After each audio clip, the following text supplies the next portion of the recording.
BJP अब तक लोगों के बीच नफरत फैलाने, महंगाई पर काबू न पाने और बेरोजगारी की समस्या का हल न निकाल पाने के कारण विपक्ष के निशाने पर रही है। आप सबने देखा है। अब महिला सुरक्षा को लेकर भी देश में चिंता बढ़ती जा रही है दोस्तों, और कांग्रेस ने भारत जोड़ो यात्रा के दौरान इस मुद्दे पर भी बीजेपी को घेरा है। उत्तर प्रदेश के मुरादाबाद में एक लड़की से कथित तौर पर सामूहिक बलात्कार और उत्तराखंड में एक लड़की की कथित हत्या, ये दोनों घटनाएं जो हैं, और इन दोनों घटनाओं पर दुख जताते हुए राहुल गांधी ने एक आज सुबह ट्वीट किया। यहां से शुरुआत करते हैं। राहुल गांधी ने ट्वीट में लिखा है कि मुरादाबाद और उत्तराखंड में युवतियों के साथ जो घटनाएं हुई हैं उसने सबका दिल दहला दिया है। भारत जोड़ो यात्रा में मैं कई प्रतिभाशाली बच्चियों और युवतियों से मिल रहा हूं, उन्हें सुन रहा हूं। एक बात साफ है, हमारा भारत तभी आगे बढ़ेगा जब देश की महिलाएं सुरक्षित होंगी। ये जो आप देख रहे हैं इस ट्वीट को बहुत मायने रखता है। शुरुआत में ही इस ट्वीट को लाने का, महिलाओं की बात करने का या राहुल गांधी की बात करने की ज़रूरत यहाँ क्यों है, ये आगे जैसे जैसे इस कार्यक्रम को हम बढ़ाएंगे आप समझेंगे। और हमारे साथ कई वरिष्ठ साथी जुड़े हुए हैं, वो सब भी इस मुद्दे पर, इस मसले पर आपसे बात करेंगे, अपनी बात रखेंगे। सोशल मीडिया पर भी लड़कियों की सुरक्षा को लेकर दोस्तों कई तरह से चिंता व्यक्त की जा रही है, लेकिन मजाल है कि देश की सत्ता पर बैठे बड़े बड़े बीजेपी नेता इस बारे में अफसोस के दो शब्द बोल दें। मोदी जी ने कल विकास में रुकावट के लिए अर्बन नक्सल जैसे शब्द का इस्तेमाल करते हुए उन लोगों को जिम्मेदार बताया है जो पर्यावरण की बात करते हैं। आइए जरा मोदी जी, अर्बन नक्सल बहुत प्यारा और बहुत फेवरेट ये शब्द है मोदी जी के लिए। जरा सुन लेते हैं क्या कुछ कह रहे हैं। विकास में अर्बन नक्सल कैसे बाधक है, और ये अर्बन नक्सल कैसे आया, कहां से आया, ये अब बताने की जरूरत नहीं है, आप सब अच्छी तरह से जानते हैं। लेकिन देश के प्रधानमंत्री क्या कुछ कह रहे हैं, जरा सुन लेते हैं। कैसे अर्बन नक्सलों ने, विकास विरोधियों ने इस इतने बड़े प्रकल्प को, सरदार सरोवर डैम को रोक के रखा था।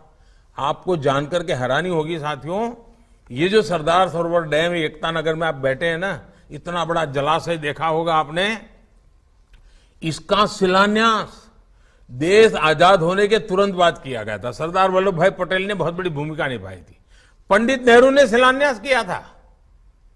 लेकिन सारे अर्बन नक्सल मैदान में आ गए, दुनिया के लोग आ गए, अपप्रचार किया, ऐसा ये पर्यावरण विरोधी है, यही अभियान चलाया और बार बार उसको रोका गया। जो काम की शुरुआत नेहरू जी ने की थी, वो काम पूरा हुआ मेरा आने के बाद। बताइए कितना देश का पैसा बर्बाद हो गया, और आज वही एकता नगर पर्यावरण का तीर्थ क्षेत्र बन गया। मतलब कितना झूठ चलाया था। और ये अर्बन नक्सल आज भी चुप नहीं है, आज भी उनके खेल खेल रहे हैं। उनके झूठ पकड़े गए, वो भी स्वीकार करने को तैयार नहीं है। अब उनको अब राजनीतिक समर्थन मिल जाता है कुछ लोगों का। साथियों, भारत में विकास को रोकने के लिए कई ग्लोबल इंस्टीट्यूशन भी, कई फाउंडेशन भी ऐसे बड़े पसंद आने वाले विषय पकड़ करके तूफान खड़ा कर देते हैं, और ये हमारे अर्बन नक्सल उसको माथे पर लेकर के नाचते रहते हैं, और हमारी यहां रुकावट आ जाती है। पर्यावरण की रक्षा के संबंध में कोई कॉम्प्रोमाइज न करते हुए भी संतुलित रूप से विचार करके हमें ऐसे लोगों की साजिशों को, जो वर्ल्ड बैंक तक को प्रभावित कर देते हैं, बड़े बड़े जुडिशरी को प्रभावित कर देते हैं, इतना अपप्रचार कर देते हैं, चीजें अटक जाती है। हमारा प्रयास होना चाहिए कि बेवजह पर्यावरण का नाम लेकर ईज ऑफ लिविंग और ईज ऑफ डूइंग बिजनेस। तो ये थे प्रधानमंत्री नरेंद्र मोदी, बार बार पर्यावरण और विकास में अर्बन नक्सल कैसे बाधक हैं ये बता रहे हैं। अर्बन नक्सल किसको कह रहे हैं ये सब आप अच्छी तरह से जानते हैं, यहाँ ज़्यादा बताने की ज़रूरत नहीं है। और वहीं दूसरी तरफ अमित शाह, देश के गृह मंत्री, कल बिहार में थे और उन्होंने पूर्णिया से नीतीश कुमार पर धोखेबाजी का आरोप लगाया है। इन नेताओं के बयानों से समझ में आता है दोस्तों कि जब दूसरों पर आरोप लगाने हों तो इनके बातों और बात जो उनके हैं और शब्दों की जो है उसमें कमी नहीं है, लेकिन जब खुद जिम्मेदारी लेने की बात आए तो ये चुप्पी साध जाते हैं। खैर, जनता की तकलीफ़ों को आवाज़ देने और इस तरह की समस्याओं को सरकार तक पहुंचाने का काम भारत जोड़ो यात्रा के जरिए कांग्रेस कर रही है। लेकिन जब बात बिहार की, और बिहार में कल देश के गृह मंत्री अमित शाह थे सीमांचल में, तो उन्होंने नीतीश कुमार पर जो कुछ कहा है उसकी एक बानगी, एक छोटा सा नमूना वो भी पेश कर देता हूँ, वो भी सुन लीजिए और उसके बाद आगे बढ़ते हैं। लालू प्रसाद यादव को भी सुनेंगे कि वो क्या कुछ कह रहे हैं। आज पहुंच चुके हैं लालू प्रसाद यादव दिल्ली, और बात हम लिख रहे हैं राहुल गांधी का नया वार, वो भी समझेंगे कि क्या नया वार है। लेकिन पहले सुनते हैं अमित शाह, देश के गृह मंत्री, क्या कुछ कह रहे हैं नीतीश कुमार पर।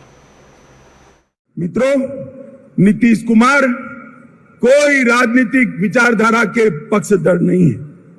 वो समाजवाद छोड़कर लालू जी के साथ भी जा सकते हैं, जातिवादी राजनीति कर सकते हैं। वो समाजवाद छोड़कर वामपंथियों के साथ भी बैठ सकते हैं। वो कांग्रेस छोड़कर वामपंथियों के साथ भी बैठ सकते हैं, और वो राजद छोड़कर भाजपा के साथ भी आ सकते हैं। उनकी एक ही नीति है, कुर्सी मेरी अक्षुण्ण रहनी चाहिए। मगर नीतीश जी, इतने समय तक बिहार की जनता ने आपको बेनिफिट ऑफ डाउट लिया है, अब जान गए हैं इस बार चुनाव में ना लालू की पार्टी आएगी ना आपकी पार्टी आएगी। बिहार में खिलेगा तो केवल मोदी जी का कमल खिलेगा, कमल खिलेगा। तो दोस्तों, केवल मोदी जी का कमल खिलेगा, क्या ये बीजेपी का कमल नहीं है? ये भी एक सवाल है। खैर, नीतीश कुमार पर वार कर रहे थे अमित शाह, और इधर नीतीश कुमार भी विपक्ष को एकजुट करने में लगे हुए हैं। कल यानी रविवार को नीतीश कुमार और लालू प्रसाद यादव सोनिया गांधी से मिलने वाले हैं, और खबर है कि इसके बाद दोनों नेता हरियाणा के फतेहाबाद में रविवार को होने वाली एक विशाल रैली को भी संबोधित करेंगे। लालू प्रसाद यादव आज पहुंच चुके हैं दिल्ली, पटना से सीधे, और कल नीतीश कुमार भी पहुंचेंगे। नीतीश कुमार और लालू प्रसाद यादव सोनिया गांधी से तो मिलेंगे ही, लेकिन लालू प्रसाद यादव ने अपने इस कार्यक्रम के बारे में मीडिया से चर्चा करते हुए जो कुछ कहा है, तमाम मीडिया के सवालों का कैसे उन्होंने जवाब दिया है। स्वास्थ्य उतना ठीक नहीं है, स्वास्थ्य लाभ के लिए इसके बाद लालू प्रसाद यादव विदेश जाने वाले हैं, लेकिन उससे पहले मीडिया से जो चर्चा कर रहे हैं बहुत महत्वपूर्ण है। आइए जरा सुन लेते हैं लालू प्रसाद यादव को। नीतीश जी और मैं दोनों आदमी, सोनिया गांधी से मुलाकात होगी सर। हाँ। विपक्षी एकता की पूरी कोशिश है आप लोगों की? पूरा कोशिश है। तो क्या सफल हो पाएंगे? सर, मुद्दा क्या रहेगा सर मुलाकात का सर? विपक्षी लोगों को इकट्ठा करने का, एकता बनाए रहने का। नरेंद्र मोदी को उखाड़ फेंकिएगा सर 24 में? तो फेंकेंगे ही, बोल चुके हैं कितना बार। जी जी सर, अमित शाह बिहार दौरे पर है, वो लगातार आप लोग को सवाल उठा रहे हैं। अमित शाह बिल्कुल पगलाए हुए हैं। तो उनकी सरकार वहाँ से साफ हो गया, और 24 में भी सफाया होने वाला है, इसलिए वो दौड़ दौड़ के जा रहे हैं, बोल रहे हैं जंगल राज, ये राज, वो राज। अभी गुजरात में जब थे तो क्या किए थे, अपना नहीं देखा। जंगल राज आ जाएगा बिहार में फिर? नहीं, उनका जंगल राज था गुजरात में जब ये थे। वो कह रहे हैं 25 में भी बीजेपी सरकार बनेगी, 24 में मोदी की सरकार बनेगी। बोल रहे हैं तो देख लेंगे ना किसकी सरकार एक बनेगी। सवाल है सर कि नीतीश कुमार की विश्वसनीयता पर सवाल उठा रहे, बोल रहे हैं कि लालू यादव को एक बार फिर से छोड़ के बीजेपी के साथ आ जाएंगे। बिल्कुल विश्वास हम लोग इकट्ठा हो गए हैं। नीतीश साथ थे तो बहुत अच्छा। तो ये थे लालू प्रसाद यादव। तबीयत खराब है, आवाज उतनी बुलंद नहीं है जितनी पहले थी, लेकिन जो बातें कह रहे हैं वो पते की हैं, और साफ 2024 की चुनौती पेश कर रहे हैं, और आने वाले समय में कि नीतीश कुमार और हम लोग मिलकर विपक्षी एकता को मजबूत करने की बात करेंगे, यही कह रहे हैं लालू प्रसाद यादव। तो दोस्तों, आपको पता ही है कि नीतीश कुमार अब बीजेपी को बिहार की सत्ता से बाहर करने के बाद 2024 के लोकसभा चुनाव को लेकर विपक्षी मोर्चा बनाने में जुटे हुए हैं। उनकी कोशिशों के अलावा पश्चिम बंगाल की मुख्यमंत्री ममता बनर्जी ने भी कुछ कहा है। ममता बनर्जी ने कहा है कि झारखंड के मुख्यमंत्री हेमंत सोरेन और नीतीश कुमार और अन्य विपक्षी नेताओं के साथ एक मंच पर हम सब आएंगे, 2024 का लोकसभा चुनाव जो है वो साथ में लड़ेंगे। यानी विपक्ष अब बीजेपी के खिलाफ मोर्चा खोलने के लिए तैयार है और इधर बीजेपी कई तरह से कई अलग अलग मुद्दों पर घिरती नजर आ रही है। बीजेपी से एक समाधान जो किसी भी तरह का उसकी कुछ भी सॉल्यूशन वो नहीं निकल पा रहा है देश के लिए। देश में जो बेरोजगारी है उसका सॉल्यूशन क्या है, रुपए की कीमत जो गिरती हुई है उसका सॉल्यूशन क्या है, महंगाई का सॉल्यूशन क्या है, ऐसे तमाम मुद्दों पर बीजेपी घिर चुकी है और घेराबंदी उसकी जो है बहुत मजबूत होती जा रही है विपक्ष की तरफ से और इस वजह से उसकी घबराहट और बढ़ रही है। ये घबराहट कल बिहार में अमित शाह के भाषण में जाहिर हुआ है और दूसरी तरफ नीतीश कुमार पर हमला बोलते हुए जो अमित शाह का अभी आपने सुना वो क्या कुछ कहा उन्होंने, ये तो आपने देख ही लिया, सुन ही लिया। लेकिन उसके अलावा जब लालू प्रसाद यादव की बात करते हैं हम तो वो भी आप देख ही रहे हैं। इन सब से इतर अब सवाल ये है कि अमित शाह के निशाने पर लालू और नीतीश क्यों आ गए? क्यों बीजेपी विपक्ष के मजबूत होने से घबरा रही है? क्या भारत जोड़ो यात्रा और नीतीश कुमार की मुहिम से बैकफुट पर जा चुकी है बीजेपी? जी हां, आएगी बैकफुट पर, वो नहीं कह रहा हूं मैं। क्या बीजेपी जो है वो भारत जोड़ो यात्रा कांग्रेस की और नीतीश कुमार के जो विपक्षी एकता की जो मुहिम है इससे बीजेपी बैकफुट पर जा चुकी है? ये सवाल है, बड़ा सवाल है। और इधर राहुल गांधी पर बीजेपी लगातार वार कर रही है, राहुल को घेरने की कोशिशें हो रही हैं, लेकिन बीजेपी का हर वार उल्टा पड़ रहा है।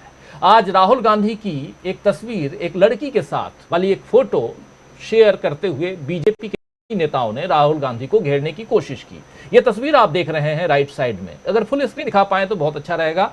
और इस तस्वीर में ये लड़की कौन है ये बताने के लिए इन लोगों ने एक दूसरी लड़की को ये लेकर के आए। हालांकि बाद में फाइनली ये हुआ कि इस ट्वीट को उनको बीजेपी के कई हैंडल से जो ट्वीट किए गए थे बीजेपी के नेताओं कार्यकर्ताओं के, उसको हटाना पड़ा, डिलीट करना पड़ा सोशल मीडिया से। और लेकिन ये जो आप देख रहे हैं तस्वीर, ये लड़की कौन है अभी आपको बताते हैं हम। आइए, ये जो लड़की है इस लड़की से मेरी मुलाकात हुई थी अभी जब मैं कोच्चि गया हुआ था और जब कवर कर रहा था इस भारत जोड़ो यात्रा को। और डीबी लाइव देशबंधु से बात करते हुए इस लड़की ने अपना न सिर्फ परिचय दिया था बल्कि राहुल गांधी और तमाम मुद्दों पे बात की थी। उसकी एक छोटी सी निशानी आपके सामने रखते हैं और चर्चा को आगे बढ़ाते हैं। बहुत कुछ है, आप देख ही रहे हैं कि एक तरफ राहुल गांधी का ट्वीट हमने आपको दिखाया, उसके बाद अर्बन नक्सल को लेकर क्या कुछ कह रहे हैं प्रधानमंत्री नरेंद्र मोदी वो आपने देखा, अमित शाह क्या कुछ कह रहे हैं नीतीश कुमार पर वो आपने देखा, आपने लालू प्रसाद यादव क्या कुछ कह रहे हैं विपक्षी एकता को लेकर के वो भी सुना, देखा। एक लड़की की तस्वीर को ऐसे वायरल करके राहुल गांधी को उनके कैरेक्टर पर और कांग्रेस को घेरने की जो कोशिश हुई उस पर कैसे खुद फंस गई बीजेपी और बीजेपी के कार्यकर्ता नेता, वो भी जरा देख लीजिए। ये कौन लड़की जरा देख जरा उस वीडियो को ले आइए स्क्रीन पर। What's your name? My name is मीवा जोड़ी। मीवा? Yes. मीवा, हिंदी आती है? No, हिंदी नहीं, नहीं है। आप अंग्रेजी में बोलो, कोई नहीं, मैं हिंदी में क्योंकि अभी लाइव कर रहा हूं और ये प्रोग्राम बहुत सारे लोग देख रहे हैं, इसलिए भी मैं चाहता हूं कि आपके कॉलेज में आ रहे हैं राहुल गांधी आज? No. Rahul Gandhi is coming to your college? Yeah, Rahul Gandhi is coming to UC College, Alua. It's a famous college. I'm proud of Alua. Proud of Alua. ये के लिए प्राउड की बात है, यहाँ फील कर रहे हैं लोग। ये Alua UC College students. ये सारे लोग जो हैं उसी कॉलेज के हैं, यूसी कॉलेज जो बता रही हैं, और वहाँ राहुल गांधी आ रहे हैं। We are very in thrill mood. We are very happy and in no words to express our. तो आप समझ सकते हैं, और युवाओं में जोश है। जिन युवाओं की बात होती है, जो युवा कहीं भटकाव की ओर हैं, कुछ युवा जो हैं वो व्हाट्सएप यूनिवर्सिटी में बह गए हैं, उनके बीच अगर ऐसे यूथ भी हैं जो कॉलेज के छात्र हैं, स्टूडेंट्स हैं, और जो कह रहे हैं कि इस पदयात्रा कहाँ से आप लोग आ रहे हैं, कितनी दूरी से राहुल गांधी के साथ? From Parashala Thiruvananthapuram to I will be till Nilambur, Nilambur, Nilambur, Nilambur. Last destination of Kerala. Kerala, last. तो ये जो लड़की है जिसकी ये तस्वीर, जो छात्रा है, स्टूडेंट है, इसकी तस्वीर को लेकर के वायरल करके आज राहुल गांधी को घेरने की कोशिश की गई और बताया गया कि ये वो लड़की है जिसने हैदराबाद में पाकिस्तान जिंदाबाद के नारे लगाए थे और देखिए वो अब कांग्रेस के साथ जुड़ गई है, कांग्रेस की कार्यकर्ता हो गई है, जबकि वो दूसरी लड़की थी, ये दूसरी लड़की है। और किस तरह लगातार राहुल के ऊपर वार करके खुद बीजेपी और बीजेपी के कार्यकर्ता या आरएसएस के लोग वो घिरते जा रहे हैं।